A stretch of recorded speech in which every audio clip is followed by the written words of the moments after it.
your life. You got this. Go chase it. Live your life. Enlighten you.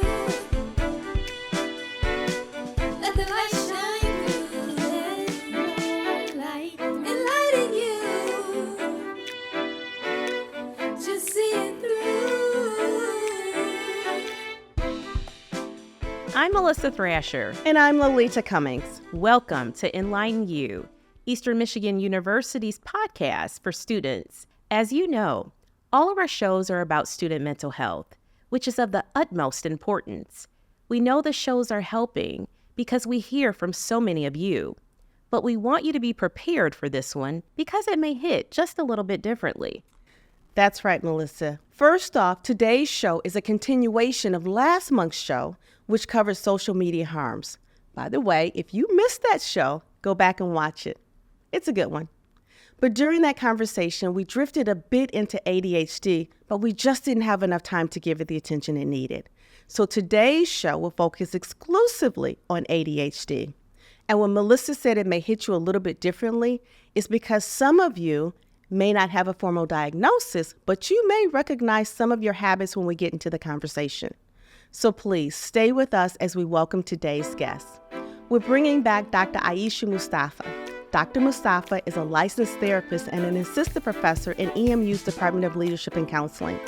We're also welcoming Bri Burns, a graduate student in the Higher Education and Student Affairs program and a graduate assistant in EMU's Housing and Residence Life Department. Welcome, Aesha and Bri. So we want to welcome Aesha and Bri to the show. Thank you so much for being on. Thank you for having us. Thank you. Great. So Aesha, we're going to start with you. I'm hoping that you can tell the audience, what does ADHD stand for? And what is the difference between ADHD and ADD? Great question. So ADHD is attention deficit hyperactivity disorder. ADD is actually an outdated term, which is attention deficit disorder. Okay. And so some people will use them interchangeably, but it is the same term. So the DSM, which is our medical guide to different diagnoses, clarifies it as ADHD now. ADHD. Okay. And how is that impacting our students right now? Great question. So there's an increase in diagnosis among the medical community and also self-diagnosis because there's more information being spread, particularly around social media, of these are symptoms you may be having, you may want to check in with somebody. And so what it looks like for folks is missing deadlines. So it could be on the calendar, professor said it, you wrote it down, and then getting the date wrong. It could look like I did the homework, but I didn't submit it to Canvas. Confusing different classes, being late to things, forgetfulness. And so all these can impact the education experience. Also, paying attention in class can be difficult. And some professors can struggle with adapting their syllabi and their policies to be accommodating to folks who have ADHD. So it sounds like it's more neurological or? So how I describe it is the brain chemistry, dopamine and epinephrine, two chemicals are lower. And so this can result in impulsivity, so being very quick to do certain things. This can result in hyper-focusing on tasks that aren't what someone, I don't want to say should be doing, but the task of that needs to be done. This can look like being on social media, connecting back to last podcast around wanting the dopamine hit. So looking for different TikToks and keep engaging in that. And all of a sudden, hours have passed. And so medication can be really beneficial to help bring those levels up, but there are side effects of medication and also learning different coping skills of how to set yourself up for success. Got it. Wow, you just said a whole show, and I cannot wait to break that down. But before we do that, I want to talk about the prevalence of it. I was doing some research because Melissa and I researched for the show, and we saw statistics as low as 6% of college students with ADHD and as high as 15%. Yeah. So why is there such a wide differential in those numbers? How prevalent is it? And is it going up? Is it going down? And does COVID have anything to do with it? Yeah, I would say increasing prevalence, but it depends on the question asked in a survey. Is it, have you been diagnosed by a medical provider? Is it, do you have ADHD? There's an increased support of self-diagnoses. And so people may say I have ADHD and they may follow up with, I don't have a formal diagnosis. They may just say I have ADHD. COVID, I think, I haven't looked at the research, but probably increased the awareness of Zoom is not always a great environment for lots of folks, but particularly folks who may have ADHD, because you can be in a different tab, you could be doing this. If professors aren't aware of how to use Zoom, it can be incredibly boring. And things that are boring for a lot of us, but particularly ADHD, it's a problem. And so people with ADHD, like innovation, creativity, new things happening are super helpful. And if it's just someone talking to you on the screen and then tells you to go to breakout room, and COVID in the beginning, we weren't prepared, and some people still aren't prepared to use Zoom, it can make it difficult to be like, oh, my symptoms are becoming more prevalent and like sparking, like, oh, this is actually impacting my functioning. So I can see how it would be so difficult to get just one number, because like you said, and one of the reasons why we wanted the students to watch this show was because we think some of them may have ADHD and may not be diagnosed. I mean, they may see themselves in some of the things that we talk about. Right. So you want to ask? Well, I was just going to say, and it's good for our professors too. Absolutely. So that, some of us can have a little bit more compassion when we're teaching, Yes. students that may have ADHD. So I'm glad we're covering this topic. Yeah. So Bri, some of this stuff may sound familiar with you, and I'm hoping that you can tell us a little bit about your story and how did you learn about your diagnosis? I had suspected that I had ADHD for a while. Part of it was because I graduated with a bachelor's in psychology, so I was able to kind of see what some of the symptoms were and things like that in classes. And then how Aesha had mentioned with like TikTok and stuff, I had definitely started seeing more videos on my page about ADHD because of the way the algorithm works. Seeing those videos of people who were already diagnosed and seeing a lot of similarities, I kind of suspected that might be the case. And then when I started working for housing here, there are a few people in the department who either have ADHD or they know someone who does, and they mentioned to me, hey, you might have this. They had told me that about the fall, and then the next January when I was, I want to say 22, that's when I went and got tested for a formal diagnosis. The test probably took 4 or 5 hours, which is a little bit difficult having ADHD to sit for 4 or 5 hours. That is long. Yeah, but finding out this test is supposed to be, really hard, right? And people who struggle with this. And the proctor said, well, actually, a lot of people have no problem with this. It's a good indicator that you might have ADHD with you struggling. Wow. So it came a little bit later for you, which is pretty interesting. But what were some of the signs that led up to your diagnosis? Like, why did you feel you may have ADHD? I have sometimes a level of forgetfulness in my personal life or school life. Surprisingly, with work, I've always been able to manage it a lot better, possibly because there's sort of a rigid schedule. That's one of the things too. Pretty rigid schedules help me a lot.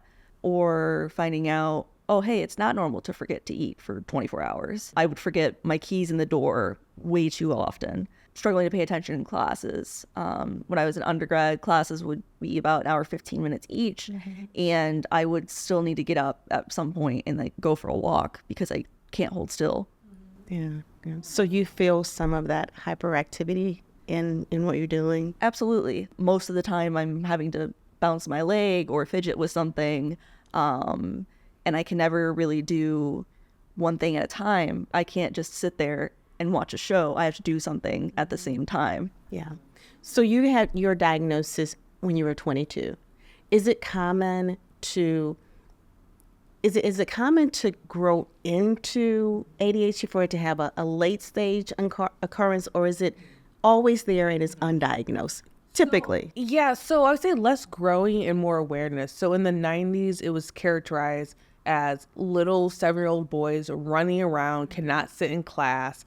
Here is this gift of Ritalin that was given. And so actually women are more likely to be diagnosed in their 30s. And a lot of that is awareness what symptoms can look like. So as Bri mentioned, sometimes if you had a rigid upbringing, maybe you were at a school that was a very clear, you take this class, you take this class. Maybe you grew up different types of settings. You may not notice this until you're in a program that is more loose-ended. So for example, this is personal for me. My husband has ADHD. He was one of the 7-year-olds diagnosed and struggled, but also brilliant, through high school. Undergrad was fine. Master's was fine, and was off meds, I think, undergrad, master's. But his Ph.D. is where it showed up, because once classes were over, it's open-ended. You have to make contact with your advisor. And that was when it was time. Oh, I think I need meds again. There's just this open-ended of like, you have to be the one to put forth effort. So if you've always been in the atmosphere, environment, you've had bosses that are very clear, we took notes, it's on the calendar, all that, you're not going to notice that. So some people in law school, med school, they may not notice because it's so rigid. And then once it becomes to making decisions, that's where it can be a challenge. That's interesting. I'm going to share a story, and it's about my son. And I asked him if I could share this before the show. And I did ask my husband too. Yes, this morning I did ask him. We're covered. Yes. Okay. I was one of those moms that was, I need you to do this, you need to do that, you need to handle your business, right? And when he was going through school, he was struggling in his middle school years and his high school years. And he would do things like not do his homework. I'm like, come on, son, just, do your homework. Or he would do it and not turn it. I'm like, who does their homework and doesn't turn it in? And his best friend, his best friend's mother was a physician. And my son was in his first year of college, and his friend said, dude, I think you have ADHD. And it never occurred to me that it wasn't a matter of him just paying attention or working harder. So like you, we took him, he had the test, he was diagnosed, he was put on the lowest dose possible of, I think, Ritalin at the time. And immediately it made a difference. And I wonder how many students are like that, because I can see certain tendencies of, clearly I'm not a clinician who can diagnose these things, but who might see themselves and who might have similar symptoms or maybe ADHD. What do they do? And for those students who are adverse to medications, what other options might they have? Yeah, so medication could be a great option, but it's a stimulant, but for people with ADHD, it calms the brain down where they can focus. Okay. If you take Adderall, Ritalin, different stimulants, you do not have ADHD, you can experience hypomania. So like euphoric, really like, oh, I can write a paper. So sometimes it's abused for finals, particularly among, I would say, med students, law students, because you can hyper-focus, sit there for 7 hours. People also abuse it to be an appetite suppressant. So that can be weight loss in people who need it for ADHD, but like you're not to eat. Another an issue is, I think with COVID, there was a shortage of these meds. Oh, no. And I think society can be ableist, like, well, you have to figure out how to get it together, where it's like, no, people can't function without these meds. And then also, if you have ADHD and you need to now track down different pharmacists, call your doctor, like that's a nightmare. So medication can help a lot, but also looking at coping skills. So things that are setting yourself up for success could look like, okay, I check my calendar in the morning, I check it at noon, I check it at night. And so for some folks, it's being a little rigid. You can't say, oh, I'm pretty sure it's that time. It's like double checking other coping skills. Sometimes people let the professors know. I try to have an atmosphere where like, you don't need to disclose everything to me or anything, and trying to set up the class so like it's just accessible. So yes, the syllabus ideally has the dates in it and on Canvas, but also at class, hey, this is due in 2 weeks. I've had people like, I did this time and I forgot to turn it. Okay, like that's fine. Oh, I'm late because I'm dealing with ADHD symptoms. I'm late on things all the time and I don't have ADHD. And so like just being flexible in that way, you know, sometimes students say, hey, can I be on Zoom today? It's hard for me to focus. Okay. And I don't have a requirement that you need a video on because you may need to fidget, like do you? And so I think for professors, figuring out how to support students and not assuming you need to get it together because the real world's going to be this way. And like, it's a whole thing. You are very, you're my hero. You're very understanding. I really do learn a lot about teaching from you and accommodations and being empathetic from you. I'm going to incorporate more of that into my classroom. Makes us think about the compassionate classroom. It does. You're already Exactly. building one, so that's great. Yeah. That's great. So are those some of the difficulties that you've experienced, and how do you manage them? Yeah, so those are difficulties I've had. Right now, there's another medication shortage. I believe the most recent one before this had something to do with governmental regulation, and they weren't prepared for the influx of people being diagnosed and being prescribed medication. What's tough is I haven't found a medication that quite works for me. It definitely, I've noticed the appetite suppression, which doesn't help when I can't remember to eat. If I'm not hungry, I'm definitely not going to think about it. But medications have their pros and cons. And for what I've been on so far, I haven't found enough pros to outweigh the cons. I've tried both Adderall and Vyvanse, and neither have quite clicked for me, even at higher doses. But yeah, I have a lot of different methods I've developed to help me with time management and memory and such. For example, my keys now, I have a retractable lanyard. So I've got it clipped to my belt loop. And that way I'm not forgetting my keys in the door. The clocks in my apartment are all set to the wrong time, because if I have to mentally do math to do it, it's like, okay, now I'm actually more cognizant of what time it is. That's a really good idea. Too. Yeah. That's a really good idea. Because all these coping skills are things we should all be doing, but we put them in a box of, well, you have a disability, you need special help, versus these things are just helpful. So with class, like if students are meeting with me, there's an automatic Zoom calendar invite. So this helps us both have it on the calendar versus, hey, I expect you to have it on your calendar, and then someone misses it, and now we have a problem. Just like, that's just automatically set up. Wow. That's really good. You talked a little bit about medications, and I know I don't want to say is a trick or a challenge with finding the right one for you, but since we're on the subject about medications, do you feel in your research that some people feel they may be cheating with medications? They may not want to be on the medication. I mean, what is your experience with that? Yeah. So as a therapist, there's this stigma that being on meds is cheating your way to be normal. And other people have all their life together and don't need meds, which is not true.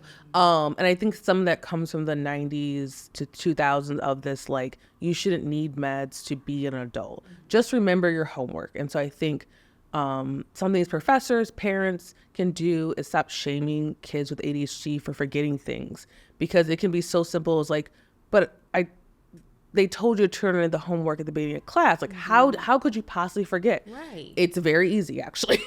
And so with medication this may be a tool, and I think we can get in our brain that, oh, I'm going to need this forever. And it could be, as I love saying, the season of life, we need this to focus. But medication is not for everyone. So if you're pregnant, you cannot be on stimulants. Also, what can happen with these medications is it's going to lift your dopamine and norepinephrine, but there's going to be a crash at the end of the day, which can feel like depression. And so then it's like, okay, do I need this? Some people find taking it every day, even on the weekends, is helpful, but the doctors also recommend taking a pause to see if it works. And it's just like, it's a lot to do, a lot of executive functioning, particularly when you have ADHD. And then because it's a controlled substance, you have to go in, it depends on the practice, every 3 to 6 months. You have to remember to make that appointment. And then if you forget, they're not going to refill your meds. And then there can be a shame spiral of, oh my God, I'm again doing this thing. Right. And so it's a whole thing. I don't know if you experience it. It's a lot. It's a lot. Yeah. And I commend you for going through the 5-hour test, because I had no idea that test was so time consuming. And I actually want to learn a little bit more about the test.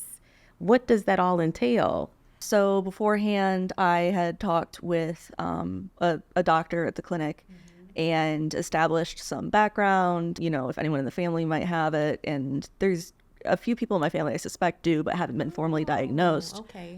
Because there's definitely a genetic component to it. Got it. It was really neat because I got a packet of results, I want to say like a month later, and it told me where I fell percentile-wise compared to other people who have done the test.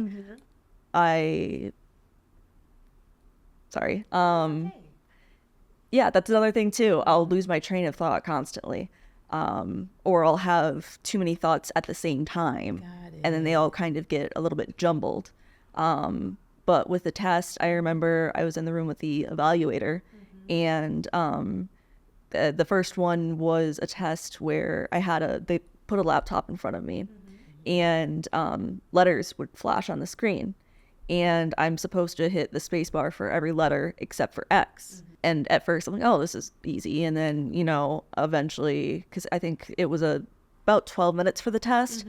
And it took me about 3 minutes to start slipping up, if even, because they would be at different frequencies. So I found I was very quickly bored, not able to focus. That was a bit of a struggle for me. And that's one where I'd asked the proctor if, hey, is this something people can do? And she says, yeah, most people can do this. Without ADHD? Yes, without ADHD. Yeah. I should specify. Yeah. It was just something I could not pay attention for the life of me. It seemed like such a long length of time. It felt like I was there for an hour just for that section. Wow. Something I've also figured out too is correcting my own language about it, right? So when I had asked the proctor, I'm like, hey, can a normal person do this? And realizing normal is very subjective, right? So I might say instead average or neurotypical. Can they do this thing? Or is it something that they struggle with? And correcting the language both mentally, because I'll have these thoughts of, oh, well, average. Definitely helps me, and I think it also helps with other people in general to realize normal subjective. Absolutely. I love the change in the language, because I think it makes it changes how we feel about ourselves, right?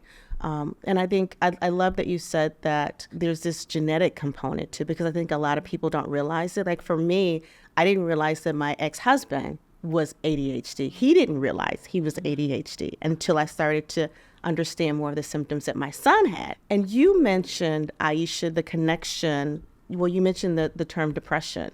And there is a connection, right, between ADHD and depression sometimes. And I was looking at this podcast the other day, and I was feeling totally committed. I had to have my son made me feel better about it, because I was very sad that he was ADHD for a lot of years before I saw it. And I was just really hard on him, thinking that he wasn't doing what he needed to do.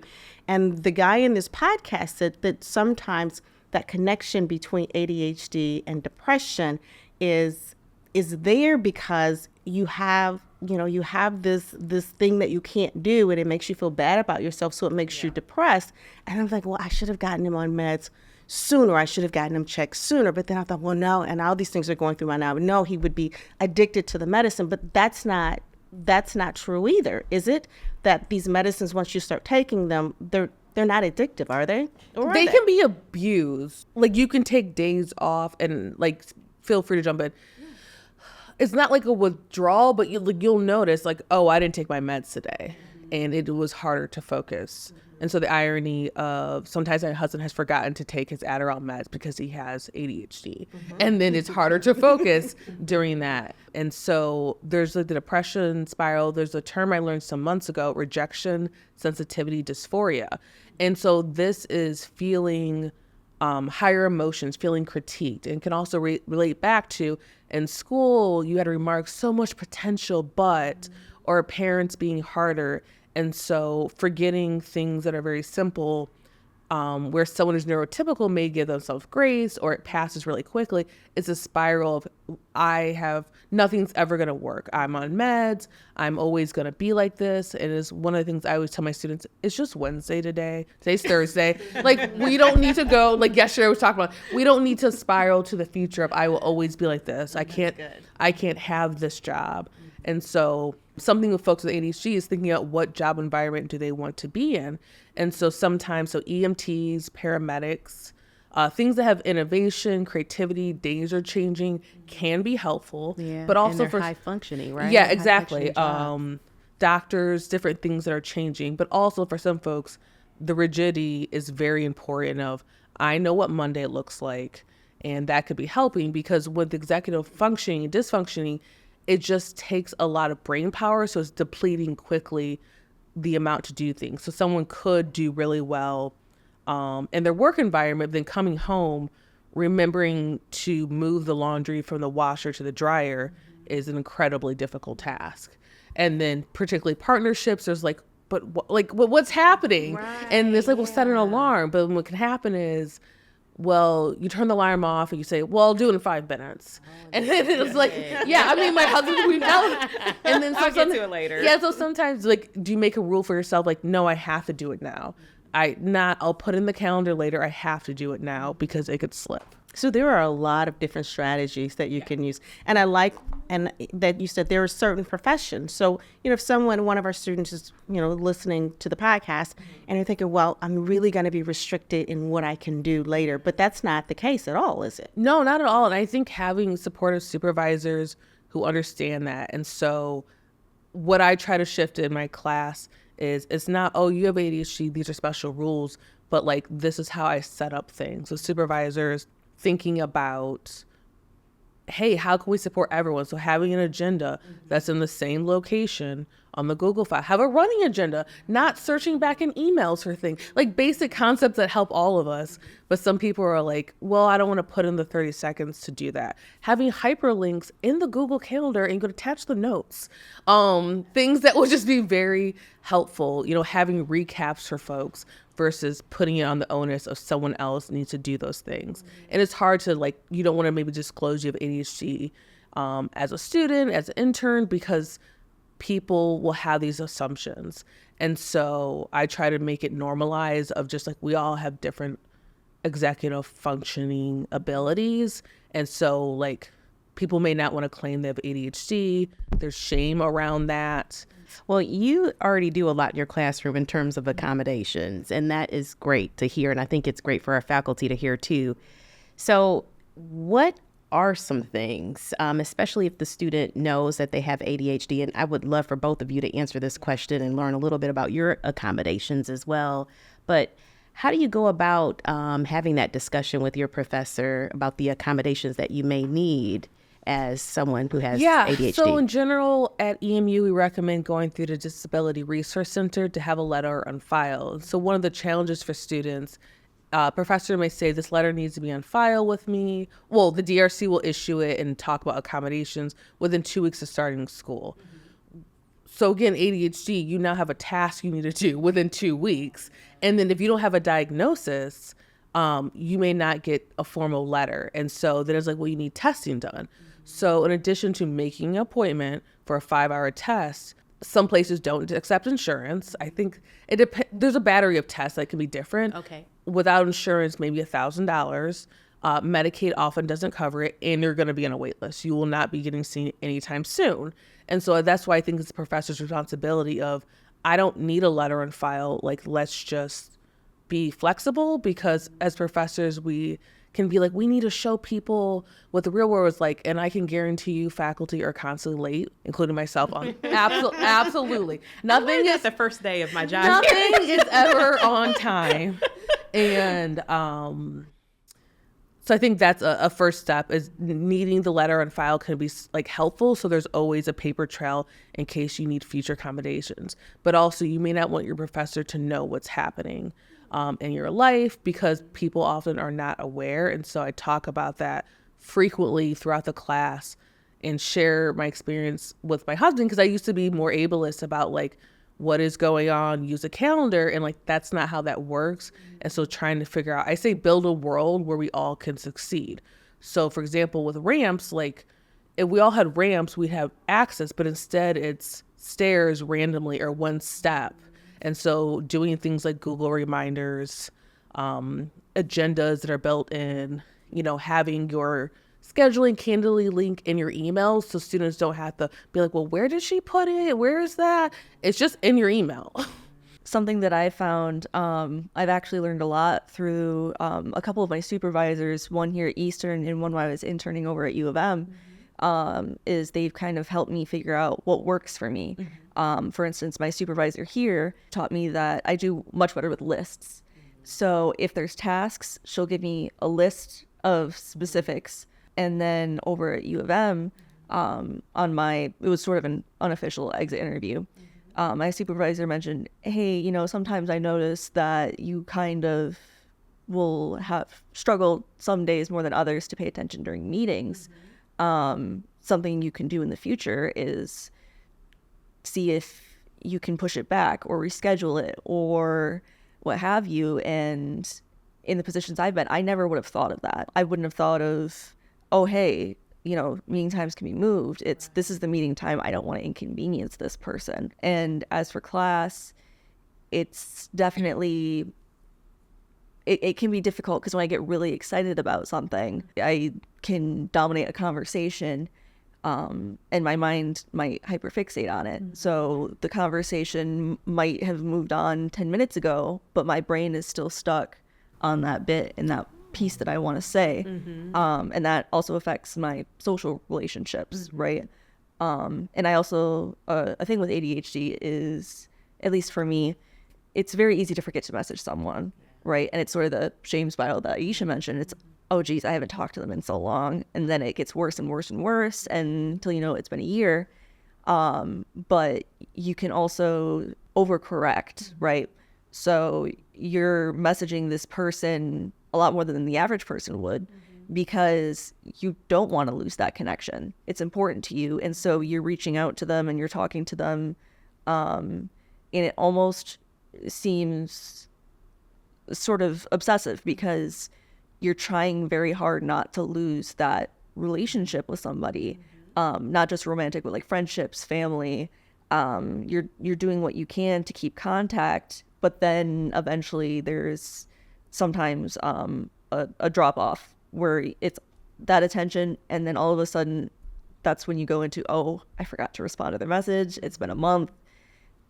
How am I supposed to respond to this now? Oh, wow. Is it that guilt? So guilt kicks in? Guilt. And the shame. Yeah. And wow. Yeah, with over messaging people too, it's like, I know I'm doing it and it's very hard for me to stop myself.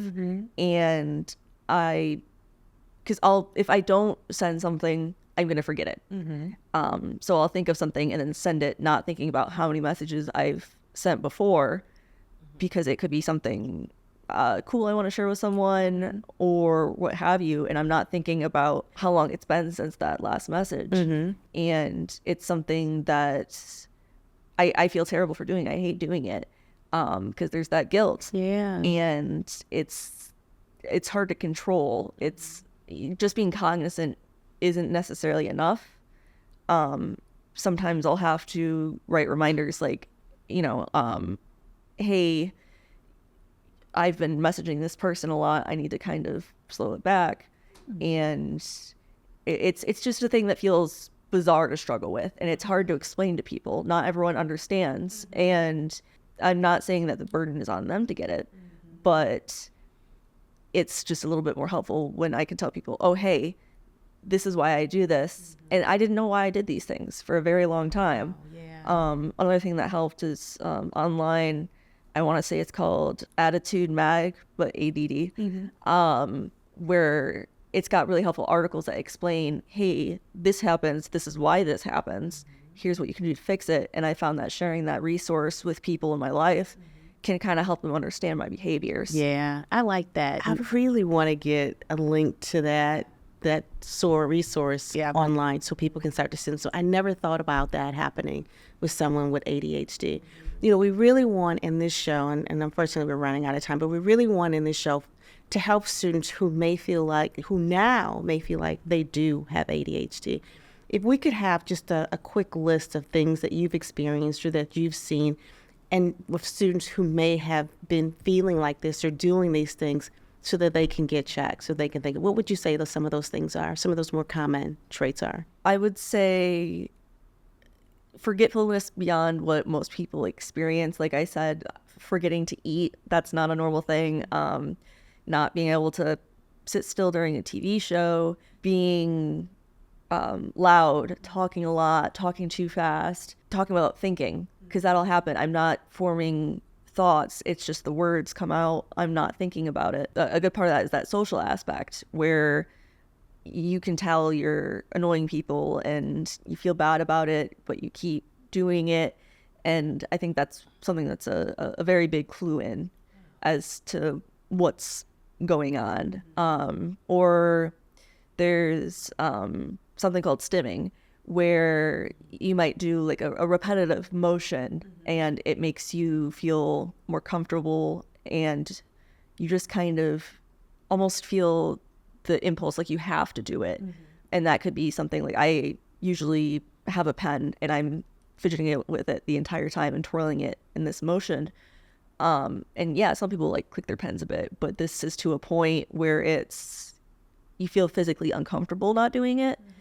That can be a good sign too, is if you're overstimming, because people do it. Most people do it, but there are parts where it's excessive, and part of the thing is finding out what would be excessive, because to you it's normal. That's another part of why it took a long time for me to find out I have ADHD, because with that genetic component, bringing it back to earlier, if you're raised with a bunch of people who might have ADHD, they're going to be, oh, this is normal. Yeah. So right, you don't know anything behavior, else, yeah. right? But you're very self-aware. You know you know the signs, you know what you're doing. Yeah. You know how to cope, your coping mechanisms. So It's taken a while to start figuring it out, but with a diagnosis, I was able to go, okay, I have this, so I know how to find things, especially being a graduate student and knowing research really well, how to research and test out and experiment with different methods. And they work differently for everybody. So it's really finding what exact things fit best with who you are. Sure. Are there others, Aisha? Yeah, so impulsivity, interrupting conversations where it's like a blurt out and the other person's like, okay. I think the big thing with these symptoms is it's creating dysfunction in your life. Because some people throw around the term, I have ADHD because I forgot this meeting, but it's happening to the point where it's just stressful. Maybe conversations are coming up in class. You may be failing classes, missing major assignments. I've seen people getting fired from their doctor because they missed the appointment, even though they got a text a week ago, and they got a text 15 minutes before the appointment, and it's creating dysfunction. Because we all have these symptoms of forgetting things, but it's a different level. And I want to follow up on your comment about meetings. So I think with meetings, also with faculty, is supporting students who need to STEM in classes. So I'll say things like, if you need a knit, like if you need to be on your computer, because sometimes there's like no laptop policy, and maybe someone's doing work for another class, maybe they're not. That's not my business. I want to support and not assume that someone's doing the worst. Checking with people, like you said, like this meeting doesn't have to occur at noon, because maybe they need to STEM during the meeting or step back because they know they have other things during the day, and if they're hyper focused on this meeting, it's going to deplete the rest of the day. And so just simple things like, does this work for everyone? Because sometimes it's like this assumption, 9 a.m. meetings, we're still fresh, let's go. And never will I be having that doesn't work for me, even though I have ADHD. I think also for folks who don't feel comfortable sharing with their supervisors, staff, faculty is, hey, my brain works better this way. So if you don't want to disclose you have ADHD, or you don't have a diagnosis, or you don't know, we often know what works well for us, and just normalizing that's not how I operate. And it's very hard with the power dynamic to say that to somebody. My last thing I think I do as faculty is supporting different type of assignments. And so in reading, so I've gotten feedback like reading a 40-page article is incredibly hard, particularly for folks with ADHD. And so what about podcasts? What about shorter assignments? Having very clear tasks and assignments of these are the 5 questions I want you to answer. They're bolded, can help break it down versus 10-page paper, write about what you want. Or I'll say granted, I work with students who are in student affairs and higher ed who are going into housing and orientation. And so thinking about, maybe you want to record your response because that's what works for you, versus like, you have to learn how to write a paper. Those are important skills. I'm sure you'll learn them in other classes. But like, this is more about like maybe you create a Canva image of what is working, like the assignment, and people appreciate that. Particularly folks neurodivergent ADHD, the creativity is very important. That's good. That's really good. Yeah. Something that I love with some of your classes is what she does is she has a midterm evaluation. And for a lot of people, that's, we're taking a midterm exam, but it's an evaluation on her teaching and what works, what doesn't work. When I had you last semester, you realized, hey, all these students are freaking out about these super long papers. Yeah. Because I think it was somewhere around 18 pages. Yeah. And a lot of us had like 2 of your classes at the same time, and we were worried. And I mean, you adjusted. You actually took our feedback into account and went cut the paper in half. Yeah. And it was amazing. There's that hero thing again. Yeah, exactly. And people also saying like it actually is helpful to have a minimum or suggestion. So now I say like I'm thinking this length. If you can do it less, cool. It's quicker for me to grade. You get what you need done. Like those are those things that like getting those feedback of like it's really hard for me to read a 40-page chapter and have no direction of what I'm reading about. Like why am I doing this? And so I love a good podcast. I mean, it's also more exciting for me. Yeah. I love how you have the sort of the why too, where it was, why am I assigning this paper that's so long? How does it benefit people? Right. Yeah. It's not necessary, There's other ways to learn, other ways to engage. Something that I found too with articles and such is using AI. So say ChatGPT to summarize. That's a good idea. Yeah, it's great to make sure that you're really getting those main points. Right. Because otherwise you might kind of have your eyes glaze over and they're words, but you're not absorbing them. Yeah. My last thing, is in emails, use headings, bold, underline. It helps, like these giant paragraphs, it helps people in saying what's urgent or a recap. Also when people say TLDR, so, oh my God. Too long didn't read. Yeah. I don't know why people put it at the bottom. It should be at the top. And so, a recap of this is what I'm doing and this is what I need you to do. And that's a helpful reminder of me of like, okay, this is what is looking like. And so these simple things that can help bring things to students' attention can be very helpful for everyone. Let's build a world where we can all succeed. I like that. Really helpful. Yes. Well, hopefully more of our professors, I will do it. Yes. We'll take on some of these, but also hopefully what you've said and having you say that this is the thing to do will give our students some courage in approaching their professor and saying, hey, would you consider doing some of these things? Even if it's not the professor's idea, because obviously they are very helpful. Yeah. Very helpful. Yep. And what do you say again? Build a world where everyone. Yeah. Like, I don't know why we have all these stairs. We could just build ramps. And so not seeing as I need to help you, we're helping everyone. Like these things help me function better, having clear subject lines, like things, different emails for different things. So I'm not going to add random things to this email that don't pertain to it. Like, oh, by the way, because those by the way things can be very hard for people who struggle with executive functioning. So, even when talking to my husband, if it's like, hey, let's talk about something, I'll say, hey, do you have the capacity to talk about this right now? And sometimes that's yes, sometimes that's no, and also recognizing just because someone's on their phone does not mean they are not listening. It could mean that, but also like Bri had mentioned, it's helpful for them. And so not assuming the worst of people. And like, it's still fine to share like, hey, I feel like you may not be listening. That's what's coming up for me. Maybe it's not for you. Right. And just have a conversation. Yeah. Oh my goodness. That's good. So how do we get the students to help? You said, it's great if they can get tested, but if, there's this long waiting list or if there's this financial burden, how can they get some help on campus? Yeah, it's a great question. So I think checking out the psychology clinic to see if they do testing. So typically people who do testing are psychologists, so not social workers, licensed marriage family counseling or counselors. We can be like, hey, I think there's some things going on.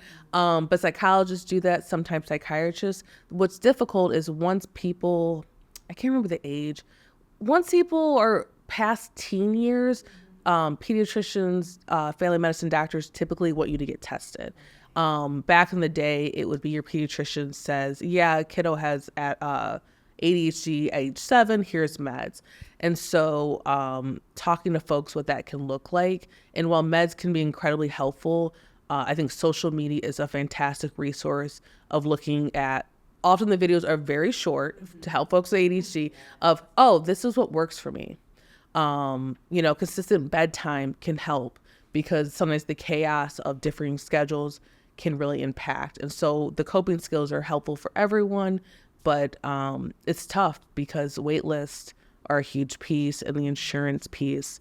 And, I'm hoping professors can be more accommodating. And again, not accommodating, it's just normal. Yeah. That this is what we need to do. This is what you need and this is what I do for you, right? And I think it'll help us. I mean, I'm not a faculty member, but I deal with a lot of people on a day-to-day basis, and it helps me, this conversation, to be more understanding. So, Yes. I think we can all take something from this. Yes. And one last thing, someone may notice if they're overusing caffeine, so that can be a symptom of ADHD of I need, like we all, not everyone, a lot of people drink caffeine, but it's like, it's a stimulant. And so if it's overuse, which can be for different people, that may be an indicator of, oh, I need this to focus versus, oh, it's uplifting, I have a little pep in my step, but if I don't have caffeine, I can't do task.